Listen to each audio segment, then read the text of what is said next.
कभी कभी सबसे खतरनाक दुश्मन वो नहीं होता जो अंधेरे से निकलकर वार करे। सबसे खतरनाक दुश्मन वो होता है जो दिन की रोशनी में आपके सामने खड़ा होकर आपसे बातें करे और आप उसे अपनी जिंदगी का हर सच बांटते हो। अर्चना रेड्डी को मारने वाला कोई बाहर से आया दुश्मन नहीं था, वो था उसी के परिवार का एक हिस्सा, सदस्य। और इस केस की यही बात सबसे ज्यादा डरावनी है। बात है 27 दिसंबर 2021 की, बेंगलुरु की ठंडी घनी और सुनसान रात। वापसी का रास्ता सुनसान था और रास्ते में धुंध थी, बीच बीच में पीली स्ट्रीट लाइट और दोनों तरफ पेड़ों की परछाइयां। अर्चना अपनी कार की पिछली सीट पर बैठी थी।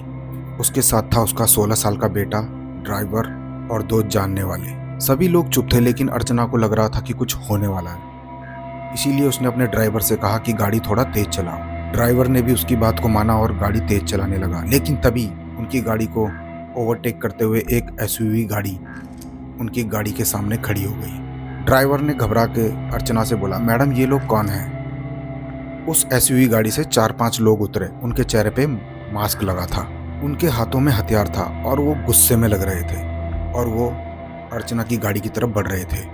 अर्चना का बेटा घबराया और चिल्लाया, मम्मी गाड़ी का दरवाजा मत खोलना। लेकिन उनमें से एक आदमी गुस्से में कह रहा था, दरवाजा खोलो नहीं तो हम तुम्हारी गाड़ी का दरवाजा तोड़ देंगे।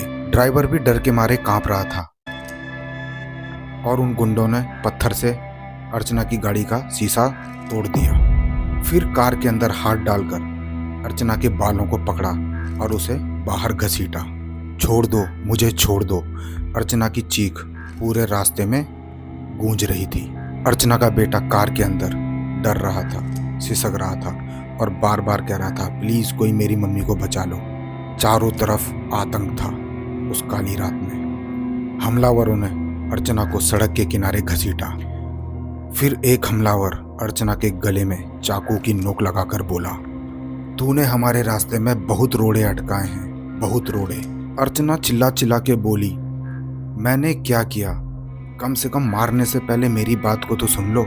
लेकिन हमलावरों ने उसकी एक ना सुनी। वो अर्चना के ऊपर चाकू से वार करने लगते हैं। अर्चना के ऊपर कुल्हाड़ी और चाकू दोनों से हमला होता है। ये सब हो रहा था, सब कुछ उसके 16 साल के बेटे के सामने।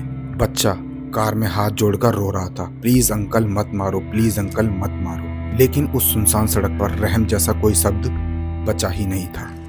वो हमलावर इतने क्रूर थे कि वो अर्चना को कुल्हाड़ी और चाकू से मारे जा रहे थे। अर्चना को मारकर हमलावर वहां से भाग गए। सड़क पर फैला था तो सिर्फ खून ही खून। उस रात भले ही पुलिस देर से आई, लेकिन उसकी दहशत पूरे शहर में फैल गई। फिर पुलिस ने अपनी जांच शुरू करी। जैसे ही पुलिस ने अपनी जांच शुरू करी तो एक बात साफ हो गई, ये कोई लूट या फिर कोई रैंडम मर्डर नहीं था। ये एक प्लानिंग थी, बहुत गहरी प्लानिंग। अर्चना का बेटा पुलिस को रोते हुए बताता है कि मम्मी को ये सब कुछ पता था कि ये सब कुछ उसके साथ होगा और वो हर रात डर डर कर सहम सहम के गुजारती थी। उन्हें लगता था कि उन्हें कोई मार देगा। एक डीएसपी थे जिनका नाम था राघव। वो अर्चना के बेटे से पूछते हैं कौन था और किससे खतरा था। लड़का कांपते हुए बोलता है, घर के ही कुछ लोग हैं जो मेरी माँ को मारना चाहते थे। ये सुनकर पुलिस भी चौंक जाती है। धीरे धीरे इस केस का सच सामने आने लगता है और ये सच बहुत खौफनाक था। अर्चना की जिंदगी बाहर से भले ही शांत थी, लेकिन उसके अंदर एक तूफान सा चलता था जो अंत में उसे ही उड़ा ले गया। पुलिस की जांच में सामने आया कि अर्चना के पास करोड़ों की प्रॉपर्टी थी और उस करोड़ की संपत्ति पर अर्चना का पूरा अधिकार था और उसकी इस संपत्ति पे उसके ही परिवार के कई लोगों की नजर थी। डीएसपी राघव ने परिवार वालों को एक कमरे में बुलाया और सीधा सवाल किया कि अर्चना की मौत से किसको फायदा था। उस कमरे में शांति छा गई। सारे के सारे लोग शांत हो गए। तभी एक फाइल से एक सच्चाई बाहर आई। वो था अर्चना की शादी से जुड़ा एक झगड़ा, उसका पति नवीन और एक ऐसा रिश्ता जिससे अर्चना महीनों तक टूट गई थी। पुलिस को अर्चना की एक पुरानी डायरी मिली जिसमें लिखा था, जिस इंसान के साथ मैंने अपनी नई जिंदगी शुरू की थी, उसी इंसान ने मेरी बेटी को मुझसे छीन लिया और अब वो मेरी सांसें भी छीनना चाहता है। डीएसपी राघव ने फाइल बंद की और बोला, यह मर्डर कोई बाहर वालों ने नहीं किया, ये किया है अंदर वालों ने। ये सब घर वालों की अंदरूनी साजिश है। जांच आगे बढ़ी और पुलिस ने 7 लोगों को गिरफ्तार किया। सबूतों से साफ पता चल गया कि हत्या की प्लानिंग कई महीनों से चल रही थी।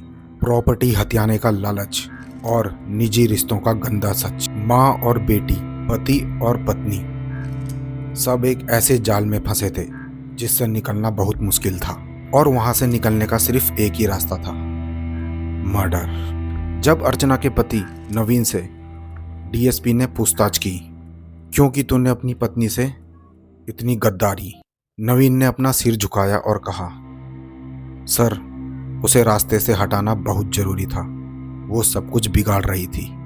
डीएसपी चिल्लाया, वो तुम्हारी पत्नी थी, तुम्हारी घर की औरत, तुम्हारे बच्चों की माँ। नवीन की आवाज ठंडी पड़ गई और वो बोला, सर, इस खेल में रिश्ते नहीं, सिर्फ फायदे चलते हैं। इस केस की सबसे दर्दनाक बात यह है कि अर्चना को पता था कि उसे मारा जाएगा।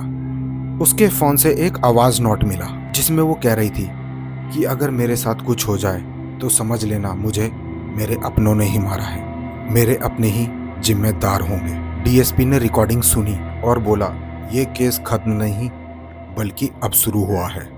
आज भी बेंगलुरु में जिस जगह ये वारदात हुई थी, रात को लोग वहां पे रुकते नहीं हैं। लोग कहते हैं कि उस रास्ते में आज भी अर्चना की धीमी आवाजें सुनाई देती है, जैसे कोई आखिरी बार मदद के लिए पुकार रहा हो। ये कहानी सिर्फ हत्या की नहीं बल्कि इस बात की याद दिलाती है कि सबसे बड़ा शैतान कभी जंगलों में नहीं मिलता।